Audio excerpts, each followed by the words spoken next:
Hello friends, welcome to best English classes. मैं हूं प्रतीक तंवर और आज हम पढ़ रहे हैं क्लास 10th का एक chapter two stories about flying. उड़ने के बारे में दो कहानियां। तो आइए शुरू करते हैं पहली कहानी से। The story of his first flight, उसकी पहली उड़ान। ये कहानी है एक यंग सी गर्ल की। सी गर्ल का मतलब होता है ऐसी चिड़िया जो कि समुद्र के पास रहती है। That is scared to fly, जिसे उड़ने से डर लगता है।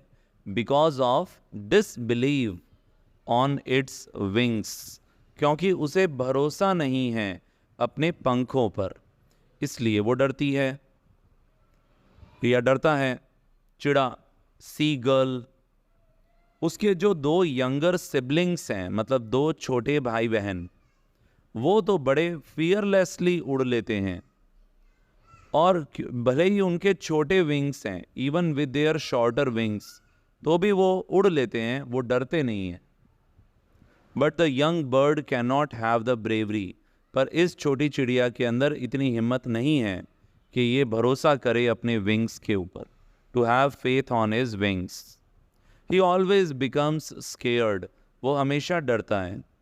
When coming forward to the edge of the cliff, Cliff का मतलब होता है खड़ी चट्टान। तो जब भी वो खड़ी चट्टान के किनारे पर आता है, एज मतलब किनारा, तो वो हमेशा डरता है। एंड ट्राइंग टू फ्लाई, और कोशिश करने से डरता है उड़ने की। His parents come around calling him and scolding him. उसके पेरेंट्स बार बार उसके आसपास आते हैं, उसे बुलाते हैं, उसे स्कोल्ड करते हैं, डांटते हैं, उसे टॉन्ट मारते हैं कि तुझे कुछ नहीं मिलेगा खाने के लिए, तू यहीं रह जाएगा, इसी क्लिफ पे मर जाएगा जब तक कि तू उड़ने की कोशिश नहीं करेगा। अनलेस का मतलब होता है जब तक।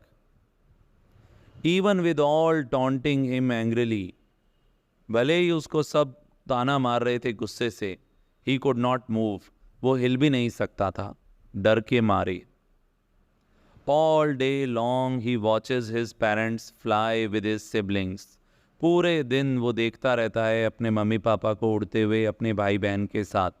And teaching them how to fly perfectly, और उसको सिखाते हुए कि एकदम परफेक्टली कैसे उड़ते हैं।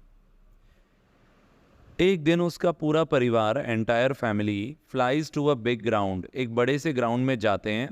And on the opposite cliff, एक सामने एक और क्लिफ होती है, वहाँ पर एक जगह होती है, वहाँ पर वो जाते हैं। और सीगल उन्हें देखता रहता है वहाँ पे भूखे पेट, हंग्रीली वहाँ पे बैठा रहता है और देखता रहता है।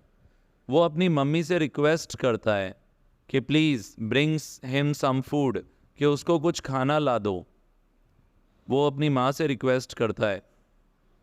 उसकी माँ वहाँ से एक फ़िश का टुकड़ा उठाती है, picks a piece of fish and flies to him, और उड़कर उसके पास आती है। मैडन्ड बाय हंगर, पागल सा हो गया है वो भूख से। ही जम्प्ड एट द फिश, वो मछली पे कूदता है। विद अ लाउड शाउट, जोर से चिल्लाते हुए। ही फॉल्स आउटवर्ड, वो गिरता है बाहर। एंड डाउनवर्ड, और फिर वो नीचे जाता है, और वो फिर नीचे जाता है। And soon he can feel his wings, और जल्दी ही वो महसूस करता है अपने पंखों को कटिंग बाय एयर, कि जैसे उसके पंख हवा को काट रहे हैं। ये क्या हो रहा है, एक्चुअल में वो उड़ने लग गया है, तो उसको पंखों पर महसूस हो रही है हवा। तो वो आगे गिरा और फिर नीचे गिरा, और जल्दी ही उसने महसूस किए अपने पंखों को हवा को काटते हुए। और अगले ही मोमेंट, अगले ही पल वो उड़ रहा था फियरलेसली, बिना डरे। और उसके सिबलिंग्स भी उसके आसपास अप, ऊपर की तरफ उड़ रहे थे, flying up and diving with him, और उसके साथ साथ नीचे जा रहे थे। He made his first flight, उसने अपनी पहली उड़ान उड़ ली थी। ये थी पहली कहानी। अब मैं आपको सुनाऊंगा दूसरी कहानी। अगली कहानी का जो मुख्य नायक है वो है नैरेटर, यानी जो इस कहानी को सुना भी रहा है। वो एक पायलट है जो अपनी एक कहानी सुना रहा है जहां उसका मिस जजमेंट रहा। मिस जजमेंट का मतलब होता है जहां उसने एक गलत फैसला ले लिया था। इस कहानी में ये जो पायलट है ये उड़ रहा है पेरिस से लंदन, और उड़ते उड़ते सपना देख रहा है कि वो अपनी फैमिली के साथ कैसे हॉलिडे एंजॉय करेगा। He is flying over city, वो एक शहर के ऊपर से निकल रहा है जिसका नाम है ओल्ड डकोटा। वो इस शहर के ऊपर से जा रहा है और वो सोच रहा है कि उस टेस्टी ब्रेकफास्ट के बारे में जो वो अपने परिवार के साथ करेगा लैंड होने के बाद, जब एरोप्लेन लैंड हो जाएगा। जब वो पेरिस को क्रॉस करता है तो उसे सामने गहरे काले बादल दिखाई देते हैं, डार्क क्लाउड्स, जो उसे ये बता रहे हैं कि एक स्टॉर्म आने वाला है, एक तूफान आने वाला है। अपकमिंग स्टॉर्म मतलब एक तूफान आने वाला है। For the sake of safety, सुरक्षा की दृष्टि से, सुरक्षा के लिए उसे वापस मुड़ जाना चाहिए पेरिस की तरफ। वो कंट्रोल रूम से पूछता है तो वो भी उसे यही कहते हैं कि वापस मुड़ जाओ, बट ही डिसाइडेड अदरवाइज, पर वो उल्टा डिसीजन लेता है। वो ये सोचता है कि मैं तो हॉलिडे पे जाऊंगा, अपने फैमिली के साथ में ब्रेकफास्ट करूंगा, तो वो रिस्क करता है बहुत सारे पैसेंजर्स की लाइफ को और प्लेन को ले जाता है तूफान में। हर तरफ अंधेरा हो जाता है, एवरीथिंग गेट्स डार्क और सारे इंस्ट्रूमेंट काम करने बंद कर देते हैं। He lost control of the plane, वो प्लेन का कंट्रोल खो देता है। And the hope of their survival becomes low, और जो आशा है, होप का अर्थ होता है आशा, उनके सर्वाइवल की यानी उनके बचने की, वो बहुत कम हो जाती है। The very less amount of fuel is left, बहुत ही कम अमाउंट में अब फ्यूल बचा है और पायलट अब स्केयर्ड होने लगता है, यानी डरने लगता है इस सिचुएशन में।